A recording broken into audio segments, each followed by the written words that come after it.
তো ঘটনাটি যার সাথে ঘটেছিল তার নাম ছিল রহিম। সে চট্টগ্রামের বানিয়াছড়া নামক এক জায়গায় থাকতো। তার মাছ ধরার প্রচন্ড শখ ছিল।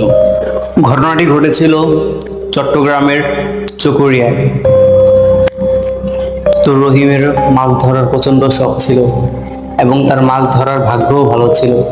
সে মাঝে মধ্যেই বিভিন্ন জায়গায় যেত মাছ ধরার জন্য। তো সেদিন কাউকে না বলে বেরিয়ে গেল মাছ ধরার উদ্দেশ্যে চকরিয়া। রাত প্রায় 1:30। তো চকরিয়ায় একটি নদী ছিল যেখানে পানি স্বল্প পরিমাণ ছিল। সেখানে সে হাত দিয়েই মাছ ধরার চেষ্টা করত। তো ভালো মাছ পেত। তো সেদিনও গেল, সেদিনও ভালো মাছ পেল। সমস্যা ঘটলো আসার সময়। সে যখন মাছ ধরে ব্যাক করছিল, পানি থেকে ওঠার সময় মনে হলো পানিতে কেউ লাফ দিয়েছে এরকম, কিন্তু আশেপাশে কেউ ছিল না সে ছাড়া, শুধু অন্ধকার আর অন্ধকার। এমন সময় তার মনে হলো নিচে থেকে কেউ তার পা টেনে ধরেছে। সে নদী থেকে উঠতে পারছে না। সে নিজেকে ছাড়ানোর প্রচন্ড চেষ্টা করলো, কিন্তু পারছে না।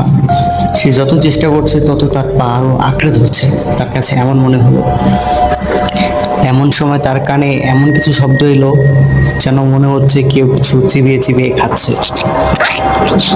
সে নদীর পাড়েই তার মাছগুলোকে রেখেছিল। সেখানে চোখ পুঁততেই সে দেখে এক অবয়ব। চেহারা দেখা যাচ্ছে না, শুধু ছায়ার এক মূর্তি। সে বসে বসে সেই মাছগুলোকে খাচ্ছে, তার থেকেই শব্দ আসছে। এ দৃশ্য থাকার পর রহিমের চোখগুলো বড় বড় হয়ে গেল।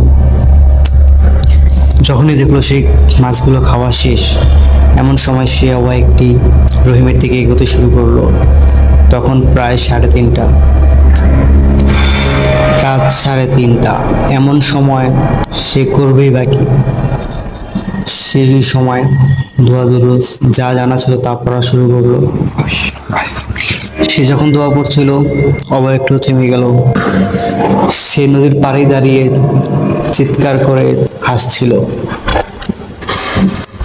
সে হাসি ছিল ভয়ানক, এক মৃত্যুর বার্তা। রহিম আরো জোরে জোরে দোয়া পড়তে শুরু করলো এবং ততক্ষণ অব্দি দোয়া পড়লো যতক্ষণ অব্দি আজান না দেয়। এমন সময় মসজিদ থেকে ফজরের আজানের ধ্বনি ভেসে উঠল। যাওয়ার সময় একটি শুধু একটা কথাই বলে গেল,